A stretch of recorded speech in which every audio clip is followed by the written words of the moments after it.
Semalam kita nyatakan bahawasanya i'tiqad tajsim dan tashbih, iaitu menjisimkan Allah. Allah ini berupa, ada tangan, ada kaki, duduk dan seumpamanya, berasal daripada pendeta, pemuka agama daripada Yahudi, Nasrani, Majusi yang menzahirkan Islam. Namun dalam masa yang sama, palitan-palitan akidah lama itu, yang memang dalam akidah Yahudi, Nasrani, Majusi ini, Tuhan ini berupa. Faham? Lalu mereka telah menyebarkan dakwah kesesatan ini di kalangan orang-orang bawahan ataupun masyarakat awam yang lemah pemikirannya, sehingga tersebarlah akidah ini dalam satu kumpulan manusia. Allahu Akbar.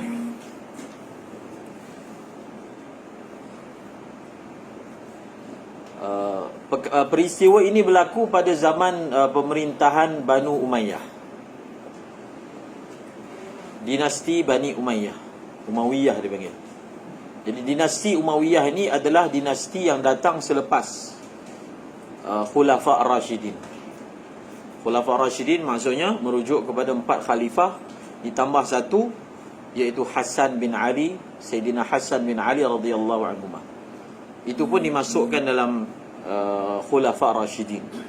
Maka selepas itu bermulalah pemerintahan secara muluk. Faham? Muluk ni maksudnya sistem monarki. Monarki ni maksudnya apa? Sistem beraja. Maka bermulalah yang dipanggil dinasti. Selepas itu dinasti lah sampai bila-bila pun, sampai hari ini. Daripada satu dinasti kepada satu dinasti. Lepas habis Umayyah, masuk pula kepada Abbasiyah. Kemudian berpecah Abbasiyah, maka dia membentuk pelbagai dinasti, Saljuqiyah lah, Mamlukiyah dan lain-lain, Mamalik. Jadi tidaklah Banu Umayyah ni, mereka ini bersengkang mata untuk menjaga akidah umat Islam seperti yang dilakukan oleh khulafa' sebelumnya. Khulafa' sebelumnya, daripada zaman Sayyidina Abu Bakar, kita dah baca sejarah, Sayyidina Umar, Sayyidina Uthman, Sayyidina Ali, mereka ni bersengkang mata untuk memastikan akidah yang benar itu terjaga dan terbela. Ia tidaklah sehebat itu yang dilakukan oleh Banu Umayyah, melainkan mereka akan menjaga akidah yang akan membantu sisi politik mereka. Maknanya yang boleh menjamin kuasa, kalau ia berkaitan dengan akidah, maka akan jaga. Tetapi kalau ia tidak ada kaitan dengan menjamin kuasa politik, siasah, maka ia tidaklah begitu diambil berat. Maka pihak golongan pertama yang terpedaya dengan golongan Mujassimah ini adalah Syiah. Faham?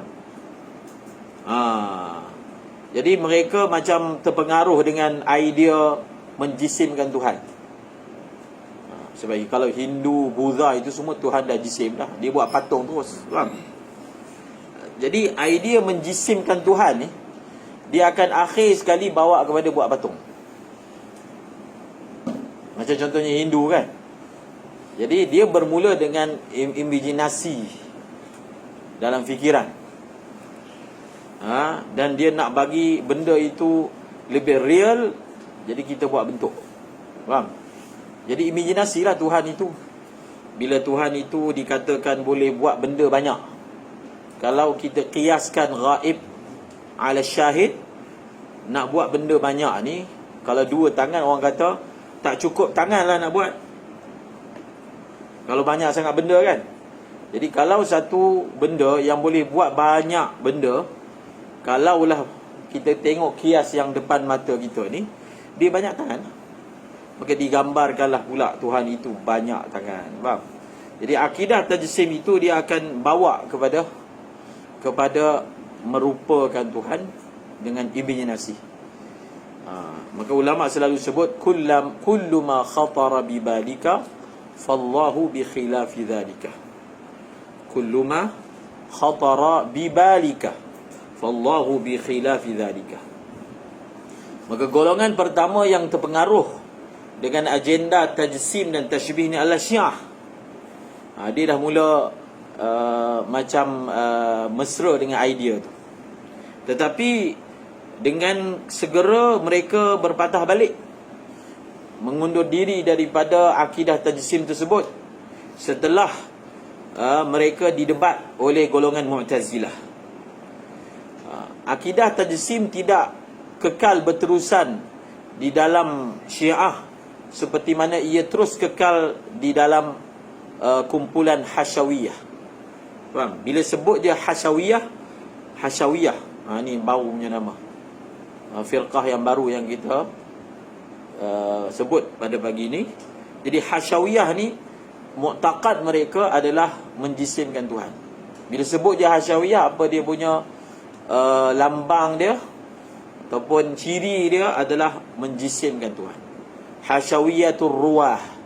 Sehingga mereka ni panggil apa? Hasyawiyah ar-ruwah, jamak daripada rawi. Ruwah ni maksudnya apa? Mereka ni adalah perawi-perawi, sebahagiannya perawi-perawi hadis. Perawi hadis yang mana hanya memahami hadis dengan zahir, lalu terjebak dengan tajsim. Okey. Jadi pada zaman itu kota Basrah merupakan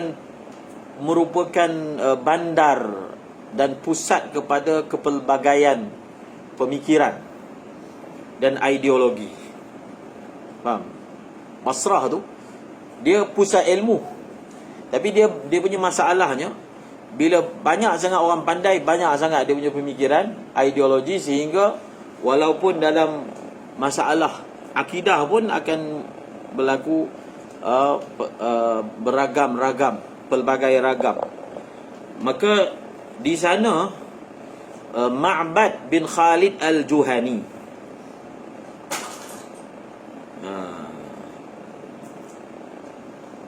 Ma'bad bin Khalid al-Juhani. Ini kita nak masuk pula kepada satu lagi firqah yang terkenal, namanya Jabariyah. Namanya apa? Jabariyah.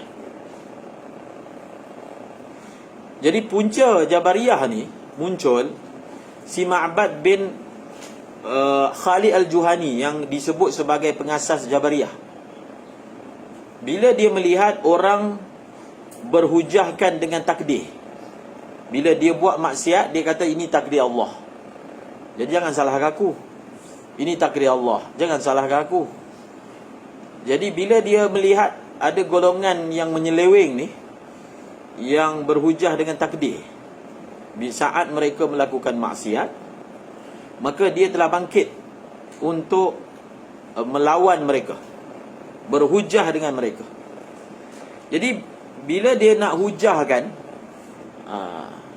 oleh kerana pemahaman tentang takdir itu tidak tepat, jadi masalah memahami takdir secara tidak tepat membentuk firqah batilah. Sebab itu di zaman sahabat ni tak bicara langsung tentang takdir, hakikat takdir apa. Kerana tanpa akal yang baik, tanpa pemikiran yang sempurna, nak sampai ke titik hakikat takdir ni sukar, bahkan tak boleh sampai pun. Faham? Jadi antara topik besar dalam bab akidah ni adalah takdir. Dr. Said Ramadan Buti tulis kitab Al-Insanu Musayyarun Am Mukhayyar. Faham? Manusia ni dalam dia bergerak dalam kehidupan, dia dialirkan. Macam kita tengok benda mengalir dalam sungai, dia mengalir, dia tak ada apa, dia tak boleh nak, dia tak ada pilihan. Kalau kita tengok satu ranting mengalir kan, ranting tu tak ada pilihan untuk belok ke kanan, untuk belok ke kiri. Bagaimana air itu mengalir, begitulah dia akan pergi. Itu dipanggil musayyar. Mukhayyar ada pilihan manusia lah. Kita bawa boat ke, walaupun air mengalir belah sini, kita boleh belok belah lain kan. Jadi dibahaskan. Jadi bila si Ma'bad bin Khalid Al-Juhani ni melihat ada aliran yang berhujah dengan takdir, bila buat maksiat beralasan ini takdir, betul lah itu, salah lah tu. Tapi bila dia cuba nak menerangkan yang betul, dia pula jatuh pada benda lain pula, salah. Jadi apa jalan yang mana dia ambil? Dia kata tak, manusia ni tak ada pilihan. Faham? Maka dia telah bangkit.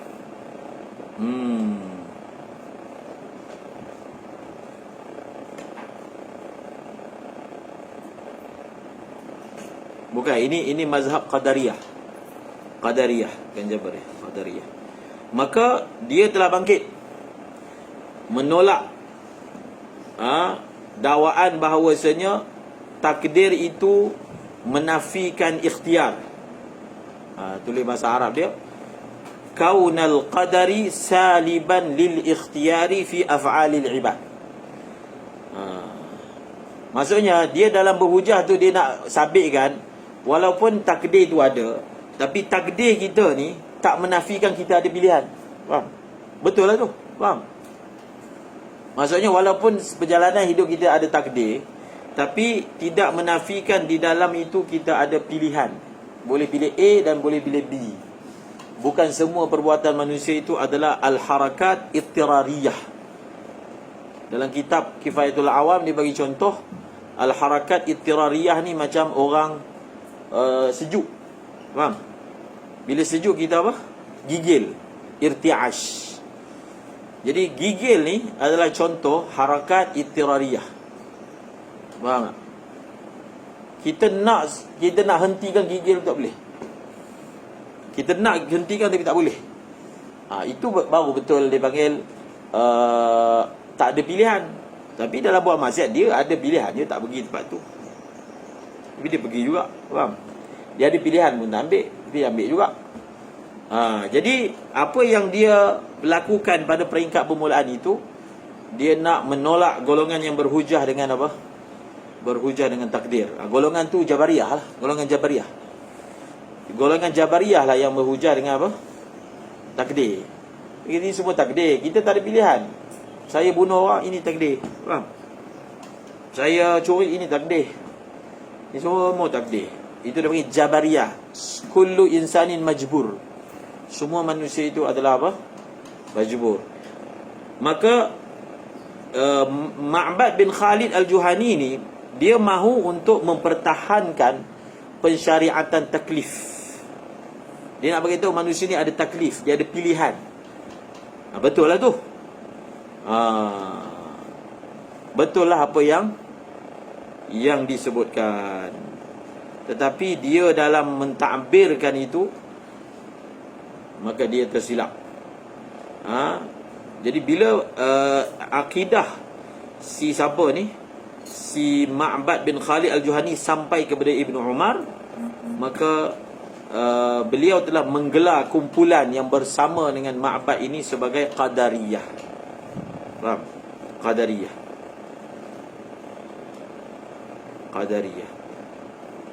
Khalas.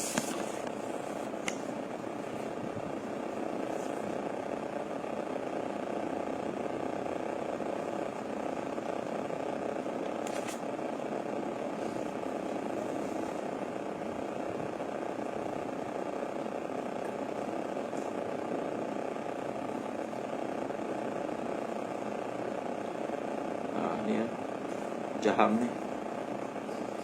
Okey. Jadi kita kata apa? Ma'bad bin Khalid ni adalah pengasas kepada Qadariyah.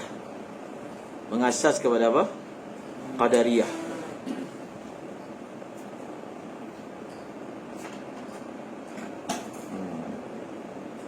Jadi Qadariyah ni dia punya akidah dia, Allah Ta'ala mencipta perbuatan baik manusia sahaja. Perbuatan buruk manusia dia yang cipta sendiri. Faham? Itu pecahan lah tu. Ketika rangka nak mempertahankan akidah itu, dia kata apa? Ahlus Sunnah wal Jamaah mengatakan Allahu khaliqu kulli syai, wallahu khalaqakum wa ma ta'malun. Allah mencipta semua benda. Allah mencipta apa yang kamu buat, termasuk yang kita buat ni adalah benda yang tak elok. Allah yang cipta juga. Faham? Tapi Qadariyah kata Allah hanya cipta benda yang khair, khaliqun li khairin. Tetapi manusia dia mencipta perbuatan apa? Perbuatan buruk dia. Ini akidah yang sesat. Kalau kita kata manusia mencipta perbuatan buruk sekalipun, kita telah mengisbatkan adanya pencipta selain Allah. Faham? Khaliqun, dia panggil apa? Perbahasan dalam akidah ni dia panggil, tajuk dia af'alul ibad. Itu tajuk besar dalam akidah, perbuatan ibad. Maka apabila tersebarnya pandangan Ma'bad ni bin Khalid Al-Juhani, maka Jaham bin Safwan di Khurasan telah bersungguh-sungguh menolak dan menyanggahnya. Maksudnya dari satu pihak mengatakan bahawasanya mengisbatkan takdir. Jadi bila dia cuba nak isbatkan takdir, maka dia tak ada idea macam mana. Okey, kalau kamu kata semua benda telah ditakdirkan, jadi macam mana pula zina, bunuh, faham, juga telah ditakdirkan. Jadi macam mana dia nak lepas daripada soalan tu? Maka mereka kata Allah hanya mentakdir benda yang baik saja. Benda yang buruk Allah tak takdir. Faham? Manusia yang cipta sendiri. Jadi dia guna hujah itu untuk larikan diri daripada soalan tadi. Faham tak? Jadi bila kita kata macam tu, jadi tak bolehlah nak dipersalahkan takdir. Sebab takdir ni hanya apa? Mentakdirkan benda yang baik sahaja. Benda yang buruk bukan ditakdirkan. Jadi dia ingat dengan hujah itu dia sudah menyelamatkan akidah. Tapi dia lari daripada satu akidah yang sesat, dia masuk kepada akidah yang sesat yang lain. Faham? Dan semalam kita dah sebut punca kewujudan akidah batilah apabila dia dalam nak menolak akidah yang sesat, dia tak ada ilmu yang betul, sehingga dia bawa hujah yang dia terjerumus dalam kesesatan yang lain pula. Faham tak? Sebab itu mazhab Asy'ari dalam masalah af'alul ibad adalah masalah mazhab wasatiyah. Faham? Wasatiyah. Tidak seperti Qadariyah dan tidak seperti Jabariyah. Jadi Jaham bin Safwan ni daripada Khurasan, bila dia bersungguh-sungguh rad takdir yang diisbatkan oleh Ma'bad ni, dia telah terjebak dalam akidah yang lain, namanya Jabar tu maksudnya Jabariyah. Jadi pengasas bagi Jabariyah ni namanya Jaham bin Safwan. Jaham bin Safwan. Jadi apa mereka punya ciri khas Jabariyah bila sebut dia, ciri khas mereka dipanggil al-insanu maslubul ikhtiyar. Faham? Itu ciri khas dia lah. Al-insanu maslubul ikhtiyar. Manusia itu dicabut ikhtiarnya. Dia tak ada apa pilihan. Macam boneka, papet. Nak tengok papet kan, ke tali tu, dia langsung tak ada ikhtiar. Dia jadi Jabariyah pula. Allahu Akbar. Maslubul ikhtiyar. Jaham bin Safwan ni, mazhab dia juga dikenali dengan Jahmiyah. Faham? Kamu dengar satu aliran namanya apa? Jahmiyah, ataupun dipanggil Mu'attilah. Apa dia? Mazhab dia kita panggil ta'til. Jahmiyah ataupun Mu'attilah. Jadi Jahmiyah ni Jaham juga, dia punya idea dia, pemikiran dia tentang sifat-sifat Tuhan. Dia telah menafikan semua sifat yang zahirnya serupa dengan makhluk. Jadi kita memang dituntut untuk menafikan daripada Allah sifat yang menyerupai dengan makhluk. Tapi oleh kerana dengan ilmu yang tak betul, dia bawa kepada dipanggil ta'til. Ta'til ni maksudnya membatalkan semua sifat. Sampai dia ni, Jaham bin Safwan ni kata, ataupun Jahmiyah, kita tidak boleh sebut Allah mendengar. Tak boleh sebut. Faham? Kita tak boleh sebut Allah melihat.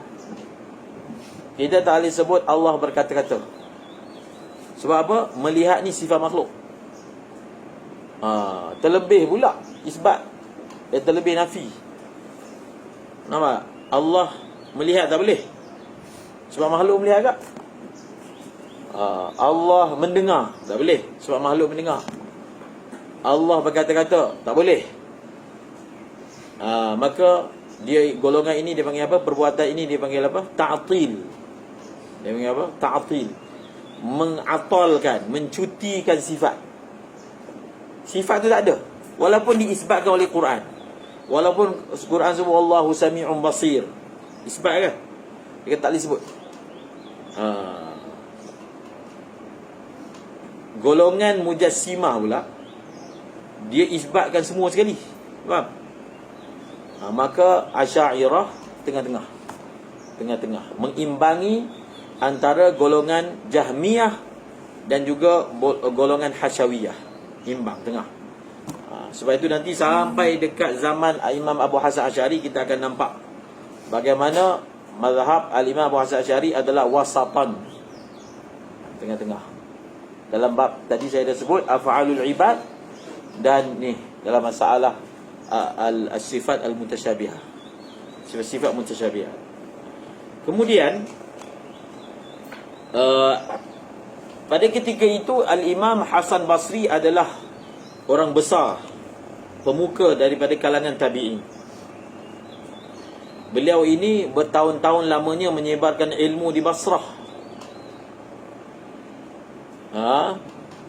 dan melazimi majlisnya para cendekiawan. Pada satu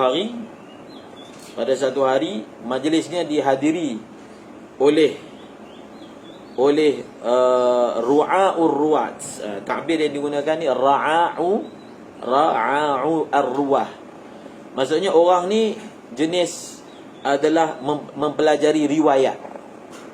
Dia lebih banyak kepada riwayat dan kurang bab faham.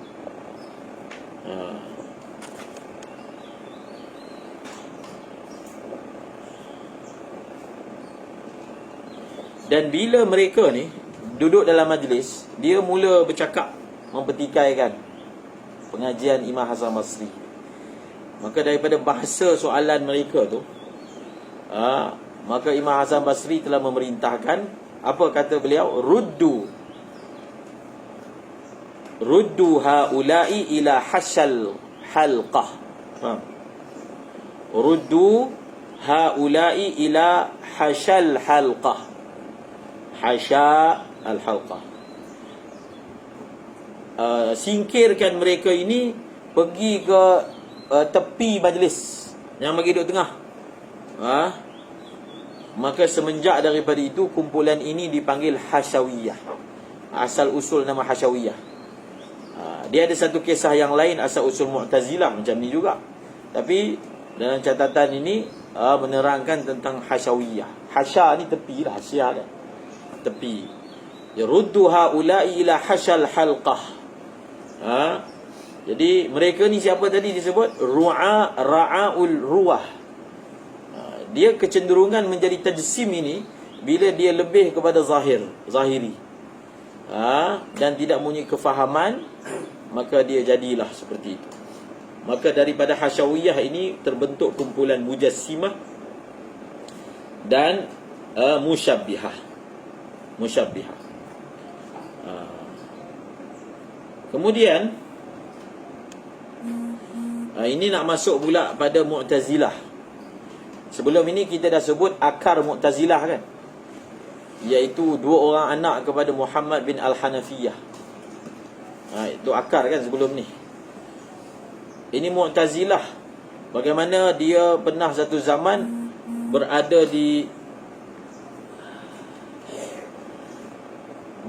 puncak.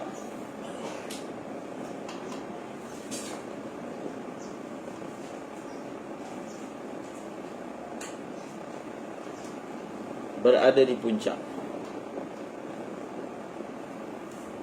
Jadi Wasil bin Ata, ini nama pengasas Mu'tazilah.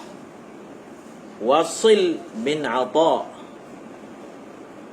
selepas dia telah mengambil asas i'tizal daripada Abu Hashim bin Muhammad bin Al-Hanafi yang nama disebutkan sebelum ni, Wasil bin Ata, beliau telah menghadiri majlis Hasan Basri.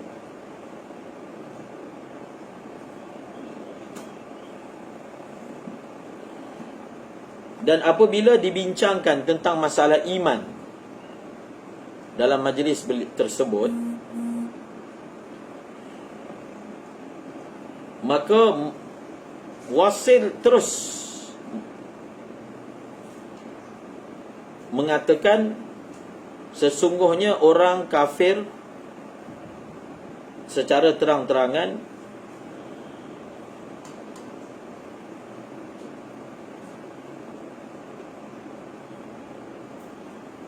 maka kita tak ada khilaf.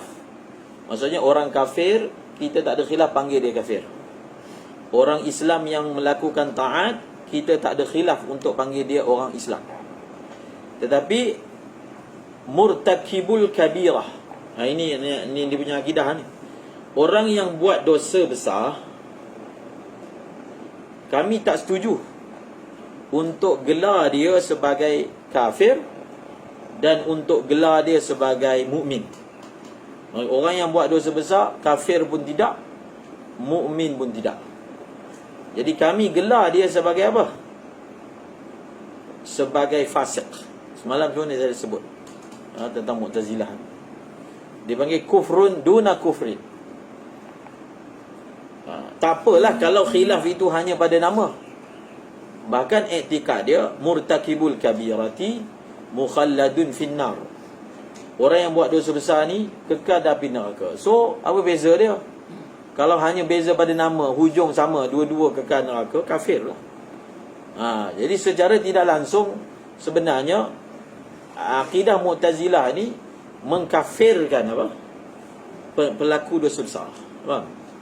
Tapi bila kita kata begitu kepada mereka, dia kata kami tak kafir kan, kami fasik kan. Kalau hanya sekadar pada nama, tapi hujungnya kamu iktikad yang sama, kedua-duanya kekal neraka, beza dia. Nama tak ada apa-apa perbezaan, hujung tu yang dimaksudkan. Jadi ini dia. Jadi dia kata kita bersama dalam perkara yang disepakati dan kita tinggalkan benda yang khilaf. Jadi kita tak nak khilaf, maka kita tak panggil dia fasik, kita tak panggil dia kafir, kita tak panggil dia mukmin, kita panggil dia fasik. Dan kami kata dia adalah fasik. Jadi seolah-olah Wasil bin Atha ni dia nak jadi wasatiyah. Maknanya kita balance, mengimbangi. Jadi itu yang sebut tadi tu. Dia cuba nak jadi wasatiyah tapi tanpa ilmu. Dia terjebak pada akidah lain pula, sesat. Faham? Maka sebenarnya akidah yang didokong oleh Mu'tazilah ini tak ada beza dengan Khawarij. Faham? Tak ada beza. Cuma Khawarij ni sebut terus-terang kafir terus. Faham tak? Yang ni dia kata fasik, tapi dua-dua kekal neraka. Maka mendengar bicara Wasil bin Atha, Imam Hasan Basri tidak bersetuju dengan apa yang dia sebut. Lalu dia telah meninggalkan majlis Imam Hasan Basri. Dia telah mengasingkan diri, i'tazala. Faham? I'tazala majlis al-Hasan. Dia telah mengasingkan diri. Sebelum dia duduk, Kemudian dia asingkan diri dan dia mulalah menyebarkan mazhab i'tizal dia. Mazhab i'tizal dia. Sehingga dia membentuk kumpulan demi kumpulan demi kumpulan sampai membesar. Faham? Sampai akidah Mu'tazilah ni jadi akidah teras dalam kerajaan. Faham? Daripada seorang Wasil bin Atha adalah disebut di sini.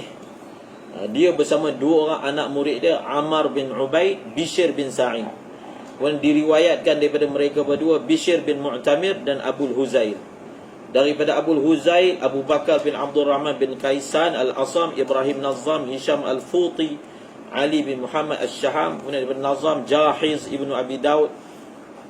Ini semua dipanggil perawi-perawi mazhab Mu'tazilah. Dan telah tersebarlah dengan usaha daripada Wasit, tersebarlah mazhab Mu'tazilah di Baghdad.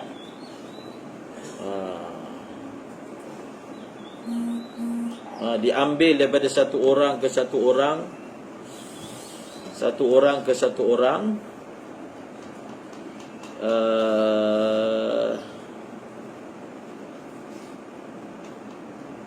sehingga diambil oleh Al-Jubba'i, daripada Jubba'i anaknya Abu Hashim. Mereka semua ni adalah pemuka-pemuka mazhab Mu'tazilah di Basrah dan Baghdad. Wallahu a'lam. Dia nak dekat tu. Bila masuk je era Mu'tazilah ni, maka dia dekat dengan zaman apa? Zaman Imam Abu Hasan. Tak dekat jugalah. Zaman Imam Syafi'i, Imam Ahmad bin Hanbal. Sebab Imam Abu Hasan Sy'ari pun Mu'tazilah pada peringkat permulaan. Dia belajar dengan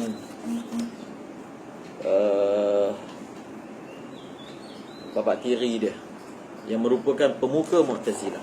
Faham? Setelah umur 40 tahun barulah beliau taubat. Dan Allah Ta'ala telah pilih menjadi pendokong semula, membasmikan Mu'tazilah sampai ke akar umbi. Sampai Mu'tazilah ni kira terus pupus lah. Dulu dia adalah menguasai kerajaan. Jadi punca Imam Ahmad bin Hanbal diseksa tu sebab arahan khalifah. Kenapa pula? Sebab khalifah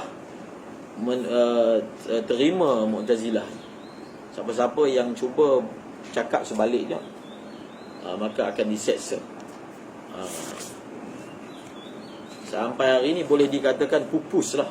Adalah cubaan-cubaan, ada serpihan-serpihan yang cuba menghidupkan balik akidah Mu'tazilah, tapi secara umumnya habis. Akidah Mu'tazilah, dia Mu'tazilah dengan Hasyawiyah ni. Mu'tazilah ni mempertuhankan akal berlebihan, dan Hasyawiyah ni mempertuhankan nakal tanpa pemahaman yang betul. Sebab tu dia ada kitab mengimbangi antara akal dan nakal. Faham? Kena imbang. Mereka semua akal. Yang ni pula nakal tanpa ada imbangan akal. Jadi tak betul. Maka Imam Ghazali tulis kitab yang berjudul Qanunut Ta'wil. Biar benda tu ada disiplin. Nak takwil pun ada kaedah dia. Bukan kita takwil sembrono. Ada kanun, disiplin takwil. Wallahu a'lam.